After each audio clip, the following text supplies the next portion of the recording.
evening, everyone, and welcome back to Hawk Talk News. I'm Tori Garzarelli. And I'm Abe Eshelman. Here's the latest news on what's going on in today's world.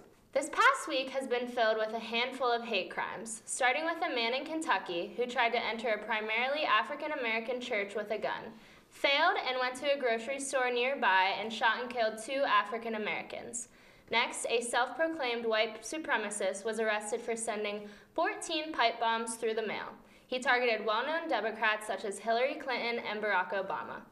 Followed by that, a man in Pittsburgh entered a synagogue and shot and killed 11 people. Also in Pittsburgh, staff at the Pittsburgh Student Achievement School were in for a shock whenever a coworker discovered the body of a chemistry teacher, Jonathan Tyler, around 8 a.m. on Monday morning. As of now, it's ruled as natural causes, but there has been no publicly disclosed cause of death. Tyler had taught at the school since 2009. Counselors arrived shortly after the discovery to support students and staff through the troubling experience. In efforts to improve the world and their site, Facebook has created a new software that automatically flags images that may contain sexualized children. With this software in place, Facebook was able to remove 99% of images before they were flagged by other users. It is not known how many accounts are linked to this type of imagery, but Facebook is also making attempts to use the software on Instagram as well. Out in Greensburg, a Westmoreland County Sheriff's deputy is accused of sexting, attempting sexual relations with, and providing alcohol to a 15-year-old girl. Deputy Bobby Niederheiser has resigned from his office after these allegations. According to the criminal report, Niederheiser met the girl at a graduation party in June, and from there started an explicit text conversation with her.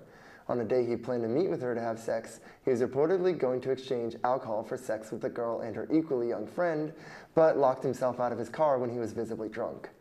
Local officers told him to call his wife for a ride home. He is only being charged with corruption of minors. Cities around the U.S. have been competing to be the next home of the Amazon headquarters. Instead of the original plan to just pick one city, they now plan on picking 2.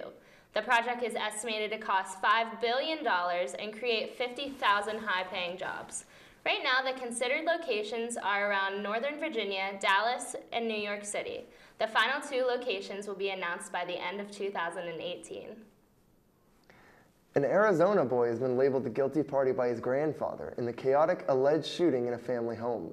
The grandfather alleges that the boy, after being repeatedly nagged to clean his room, fired a gun and fatally shot both his grandmother and then himself. This shooting occurred on Saturday. The grandparents had full custody of the child, and neighbors reported that they seemed like a nice family. Across the world in Cameroon, 79 boys and girls were kidnapped from their school. The kidnappers entered the school and forced the guard watching the children to show them to the kids.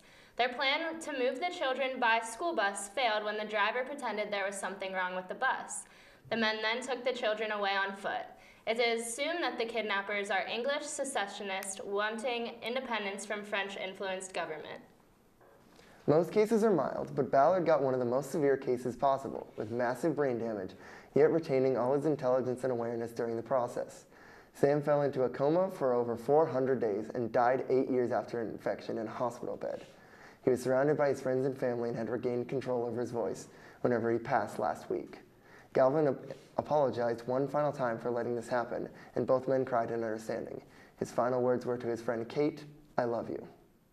Well, that's all we have for today. Thank you for joining us this evening. We'll see you next week.